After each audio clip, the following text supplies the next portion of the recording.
భారత క్రికెట్ వర్గాల్లో ప్రస్తుతం హాట్ టాపిక్ గా ఉన్న పేరు శ్రేయస్ అయ్యర్. ఈ ముంబై బ్యాటర్ నిలకడగా రాణిస్తూ అద్భుత ప్రదర్శన కనపరుస్తున్న ఆసియా కప్ 2025లో పాల్గొనే భారత జట్టులో మాత్రం అతడికి చోట్లేదు.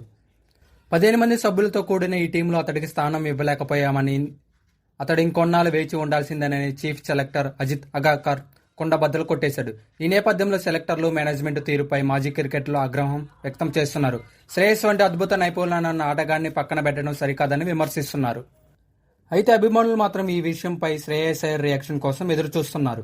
సాధారణంగా చాలా మంది క్రికెటర్లు ఇలాంటి సమయాల్లో సోషల్ మీడియా వేదికగా పరోక్షంగా తమ ఆవేదనను పంచుకుంటూ అందుకు కారణమైన వారిని విమర్శిస్తారు. కానీ శ్రేయస్ అయ్యర్ మాత్రం ఇందుకు భిన్నం. కూల్గా, కామ్గా ఉంటూ ఆటతోనే తానేంటో నిరూపించుకొని తన విలువను చాటుకుంటాడు. ఏదేమైనా పైకి ఎంత గంభీరంగా కనిపించినా లోపల నిరాశ చెందడం సహజం. శ్రేయస్ అయ్యర్ తండ్రి సంతోష్ అయ్యర్ ఈ మాట అంటున్నాడు. ఆసియా కప్ 2025 జట్టులో తన కుమారుడికి చోటు దక్కపోవడంపై సంతోష్ అయ్యర్ తాజాగా స్పందించాడు. టీమిండియాకు ఎంపిక కాకపోవడం వల్ల శ్రేయస్ అయ్యర్ స్పందన ఎలా ఉందో వివరించాడు. ఈ మేరకు భారత టీ20 జట్టులోకి తిరిగి రావాలంటే శ్రేయస్ అయ్యర్ ఇంకేం చేయాలో నాకైతే అర్థం కావడం లేదు. ఐపీఎల్లో గత కొన్నేళ్లుగా నిలకడగా రాణిస్తున్నాడు. ఢిల్లీ క్యాపిటల్స్ ను ఫైనల్ గా తీసుకెళ్లాడు. కోల్కతా నైట్ రైడర్స్ కు టైటిల్ అందించాడు. ఈసారి పంజాబ్ కింగ్స్ ని కూడా ఫైనల్ గా చేర్చాడు. కెప్టెన్ గా గొప్ప విజయాలు సాధించాడు. బ్యాటర్ గాను ఆకట్టుకున్నాడు.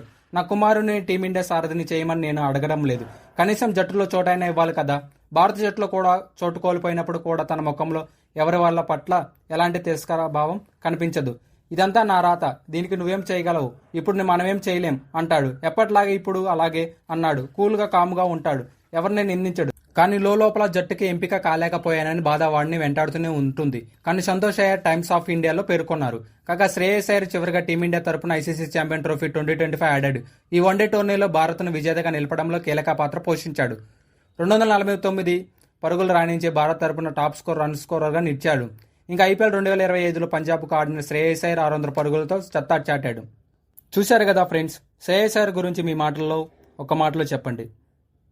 మీకు ఈ వీడియో నచ్చితే లైక్ చేయండి, షేర్ చేయండి. మరి ఇలాంటి అద్భుతమైన కంటెంట్ వీడియోస్ కోసం మన ఛానల్ అయితే సబ్స్క్రైబ్ చేసుకోండి ఫ్రెండ్స్.